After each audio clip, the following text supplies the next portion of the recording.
Welcome back guys to this channel. This is Mathstats.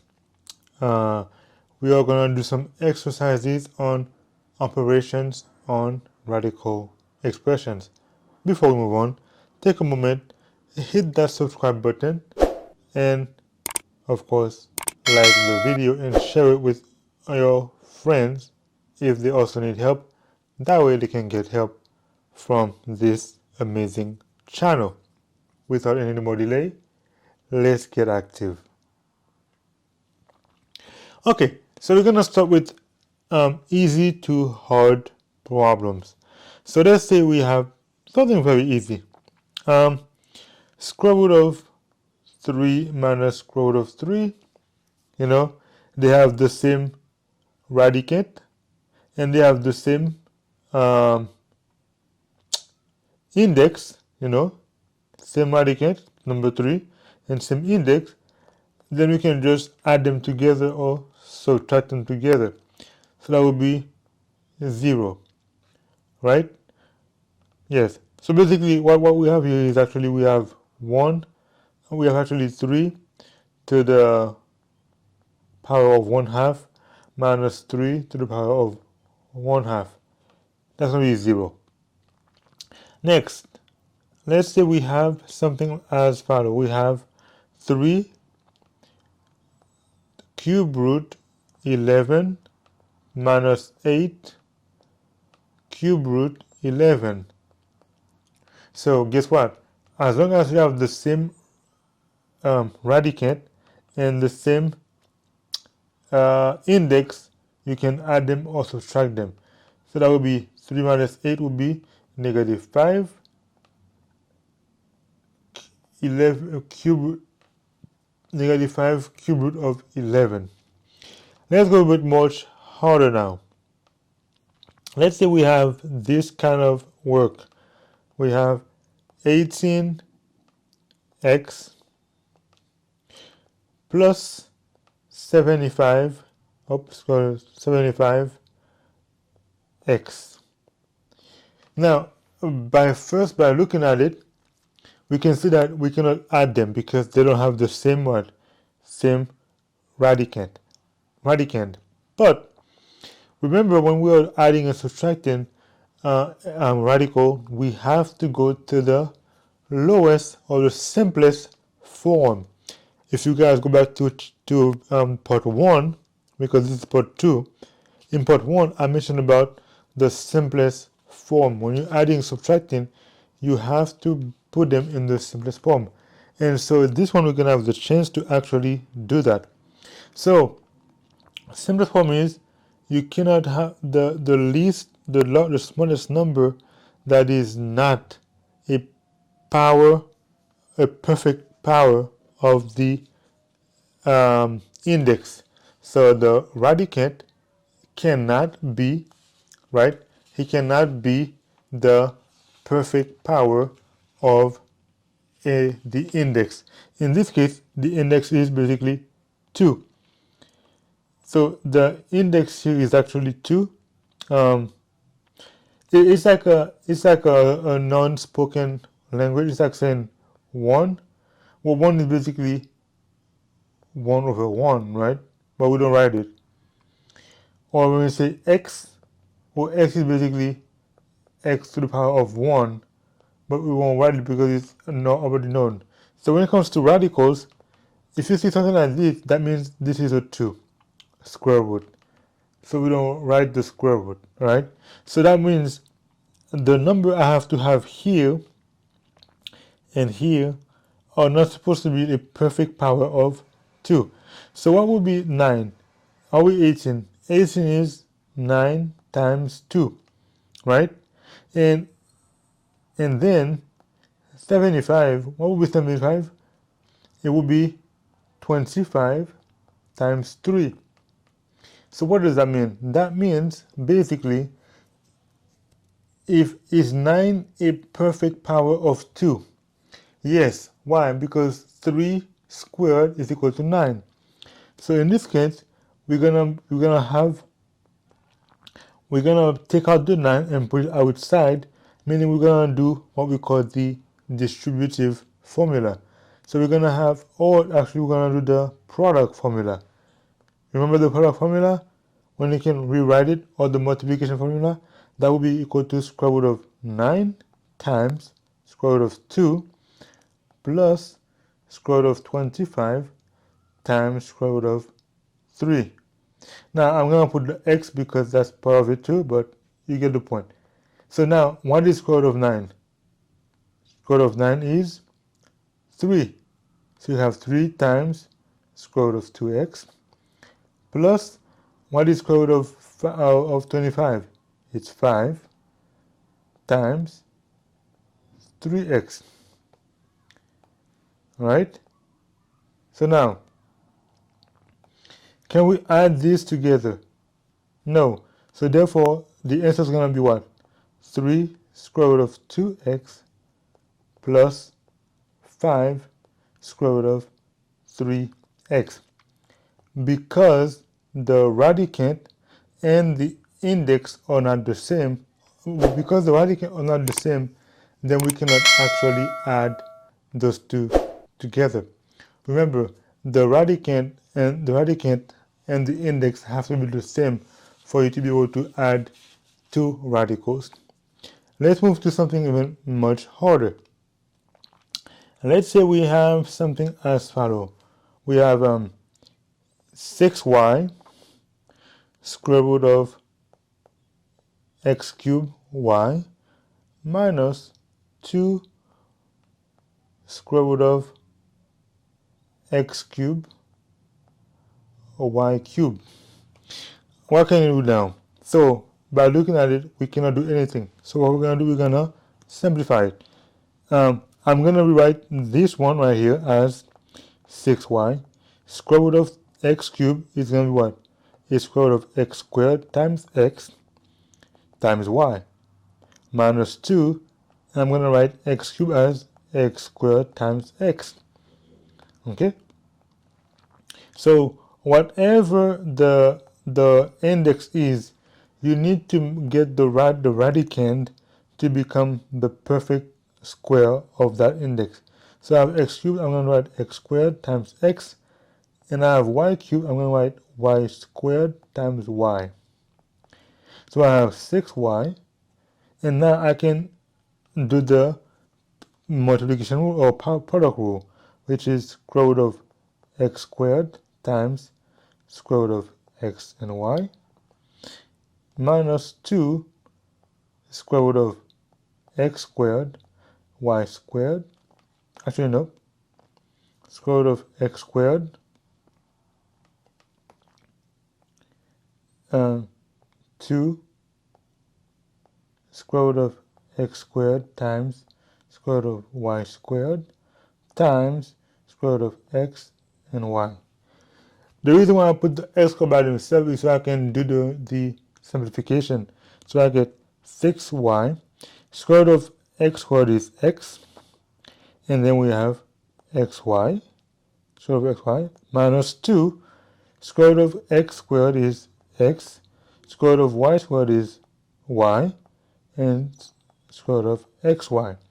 Guess what now? Now we have the same radicand on both sides, we have the same index on both sides, and we got the same numbers or coefficient on both sides. Can we do now a subtraction or addition? Yes. So 6xy minus 2xy is equal to 4xy square root of xy. And that is your answer.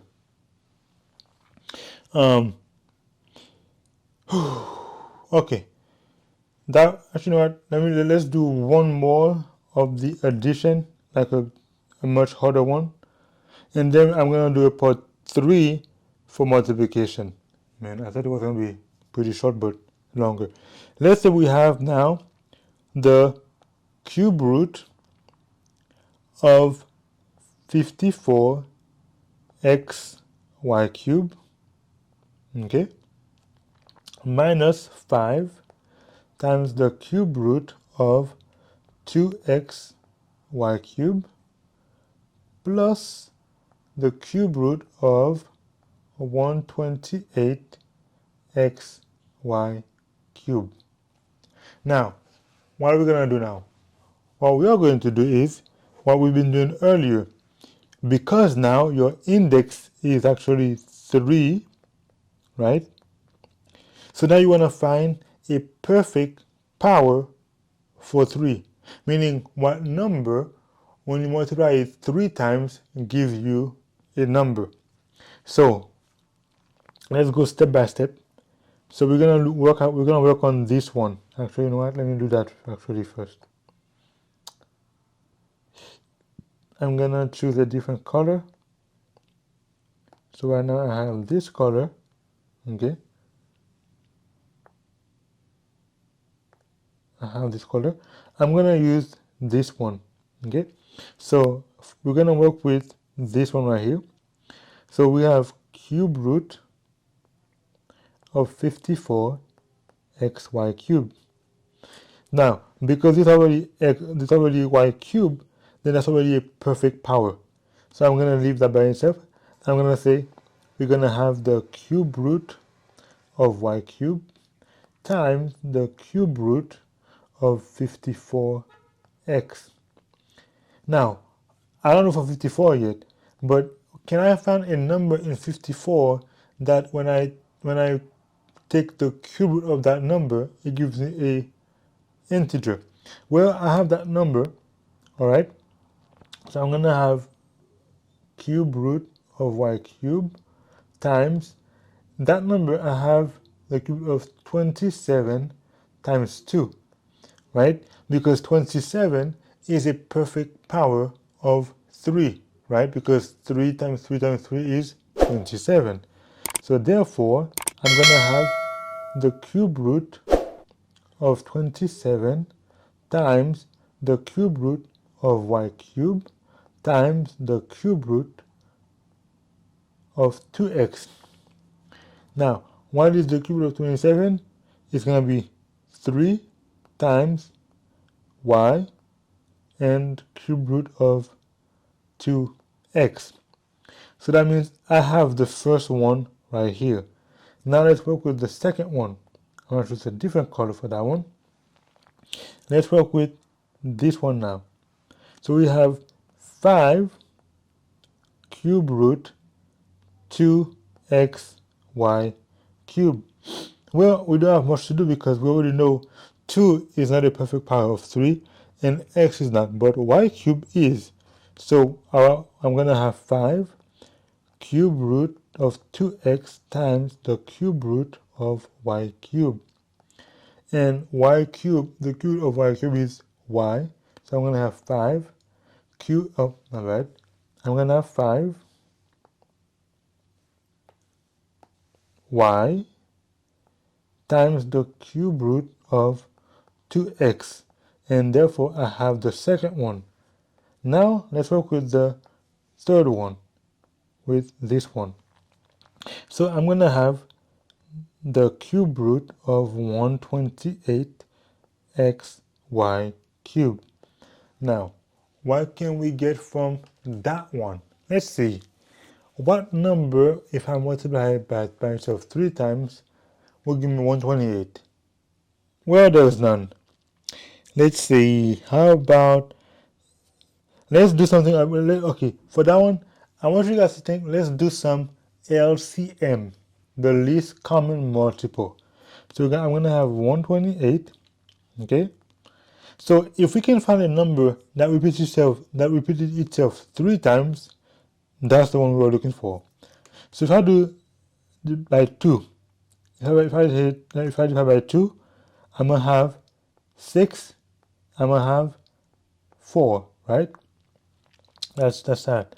If I say 2 again, I'm going to have 3 and 2, right? Yes. If I say 2 again, I'm going to have what? I'm going to have 16, okay? If I say 2 again, I'm going to have 8. If I go with 2 again, I'm going to have 4, and 2 again, I'm going to have 2, and 2, I'm going to have 1.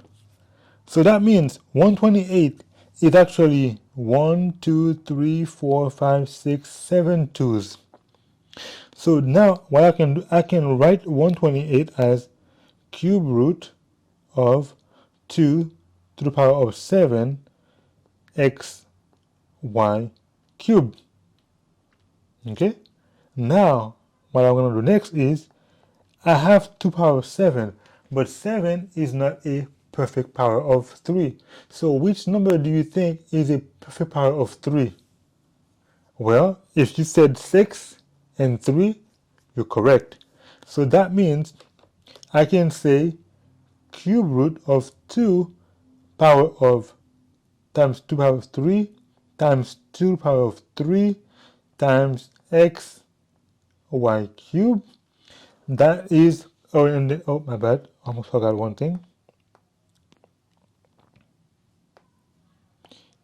That times 2 power of 3 times 2 times x y cubed, that will be correct because this is actually 2 to the power of 7, which is 128. So now what do I have? I can say, oh, okay, I have now, I can say, I'm going to break it down again. I have basically 2, I have the cube root of 2, come on, I have the cube root of 2 to the power of 3 times the cube root of 2 to the power of 3 times the cube root of y cubed times the cube root of 2x. Well, now we can actually simplify these cubes right here. So now we have what? What is the cube root of 2 power of 3? Is equal to 2 times 2 times y times the cube root of 2x. So we have 2 times 2 is 4. So I have 4y cube root 2x. And I have for this one, right? Why? Because 4 cube, right? 4 cube is equal to what? Is equal to 64. Okay, see? So you have, that's 2 times 3 is 4, that's 4. 2 times 3 is 4, that's 16. And that's 64 times 2, 128. So now I have all the elements that I actually needed.